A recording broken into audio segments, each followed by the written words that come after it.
जरा सोचो, एक ऐसी दुनिया जहां ग्रेविटी कोई लिमिटेशन नहीं है, जहां चीजें आसानी से हवा में तैर सकती हैं, उस फोर्स को डिफाई कर सकती हैं जो हमें जमीन से चिपकाए रखता है। ये है एंटी ग्रेविटी का कमाल का प्रॉमिस, एक ऐसा कॉन्सेप्ट जिसने साइंटिस्ट्स और साइंस फिक्शन वालों को सालों से लुभाया है। इस मिस्ट्री के बीच में है डॉक्टर निंगली की कहानी, एक ब्रिलियंट चाइनीज अमेरिकन फिजिसिस्ट और 1990 के दशक में एंटी ग्रेविटी पर उनकी जबरदस्त रिसर्च। डॉक्टर ली का काम, जो इंट्रीग और कंट्रोवर्सी से घिरा था, हाई टेम्परेचर सुपरकंडक्टर्स की अजीबोगरीब प्रॉपर्टीज पर बेस्ड था। ये मटेरियल जब बहुत कम टेम्परेचर पर ठंडे किए जाते हैं तो जीरो इलेक्ट्रिकल रेजिस्टेंस दिखाते हैं, जिससे वो बिजली को पूरी एफिशिएंसी से कंडक्ट कर पाते हैं। लेकिन डॉक्टर ली की थ्योरीज इससे भी आगे बढ़ी। उनका कहना था कि ये सुपरकंडक्टर्स ग्रेविटी के साथ भी नए तरीकों से इंटरैक्ट कर सकते हैं। उनकी रिसर्च, जो यूनिवर्सिटी ऑफ अल्बामा इन हंट्सविल में हुई, ने साइंटिफिक कम्युनिटी में हलचल मचा दी। लेकिन जैसे ही उनके काम पर लोगों का ध्यान गया, वैसे ही ये पब्लिक की नजरों से ओझल हो गया। डॉक्टर ली के रिसर्च पेपर्स, जो कभी साइंटिफिक जर्नल्स में मौजूद थे, गायब हो गए, जिससे कई अनसुलझे सवाल और उनके फाइंडिंग्स के बारे में कयासों का दौर शुरू हो गया।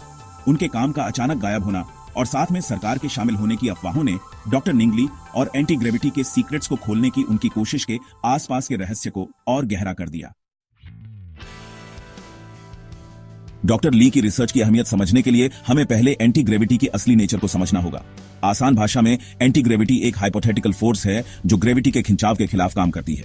सोचो, आपके दोनों हाथों में एक एक मैग्नेट है। उन्हें पास लाओ और आप महसूस करोगे कि वो एक दूसरे को अपनी पोजीशन के हिसाब से अट्रैक्ट या रिपेल कर रहे हैं। एंटी ग्रेविटी असल में ऐसा तरीका ढूंढने जैसा होगा जिससे ये मैग्नेट्स हमेशा एक दूसरे को रिपेल करें, चाहे आप उन्हें कैसे भी घुमाएं। अगर इस रिपल्सिव फोर्स को कंट्रोल कर लिया जाए तो इसके बहुत बड़े नतीजे हो सकते हैं। ये स्पेस ट्रैवल में क्रांति ला सकता है, जिससे हम धरती के गुरुत्वाकर्षण से आसानी से बचकर ब्रह्मांड में आगे जा सकेंगे। ये ट्रांसपोर्टेशन को बदल सकता है, उड़ने वाली कारें और हवा में तैरती ट्रेनें हकीकत बना सकता है। इसकी संभावनाएं फोर्स की तरह ही अनंत लगती हैं। लेकिन हम ऐसी फोर्स कैसे बनाएं?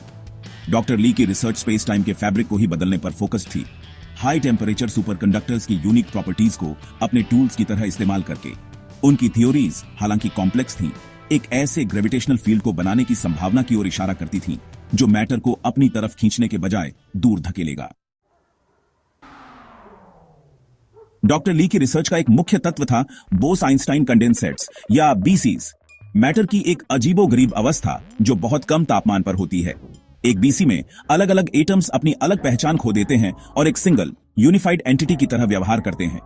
एक स्टेडियम भर के चीयर करते हुए फैंस की कल्पना करो, जो अचानक एक सिंगल विशाल लहर में बदल जाते हैं, बिल्कुल एक साथ चलते हुए।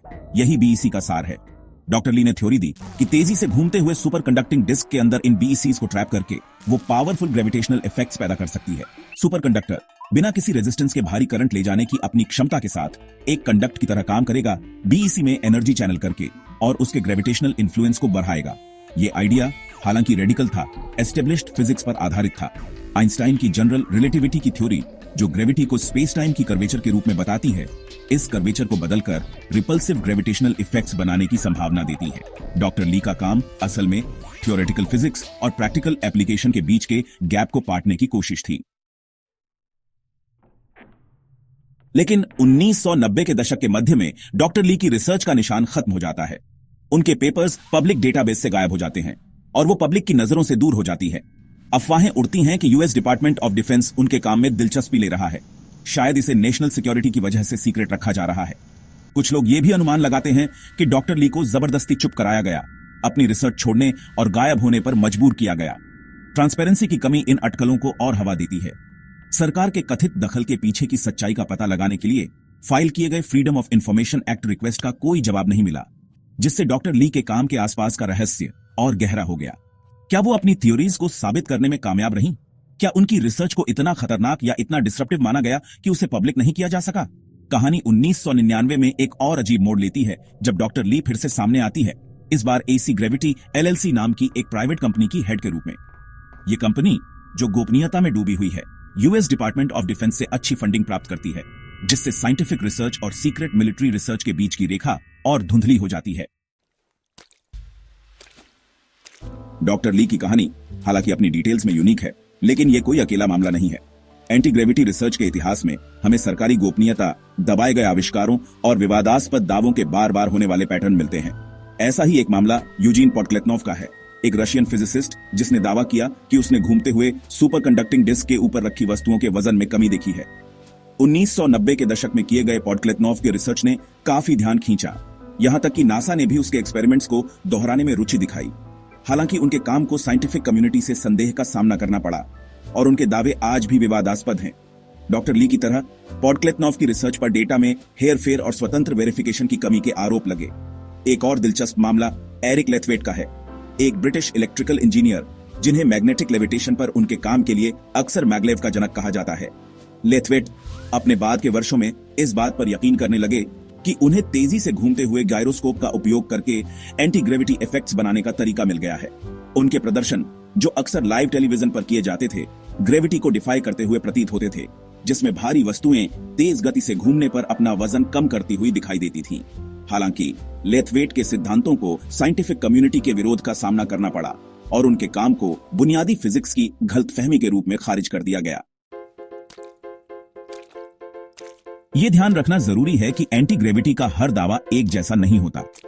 एंटी ग्रेविटी के कई कथित उदाहरण, जिनमें से कुछ का जिक्र पहले किया गया है, को इलेक्ट्रोमैग्नेटिज्म या एरोडायनामिक्स जैसी पारंपरिक फोर्सेस द्वारा समझाया जा सकता है।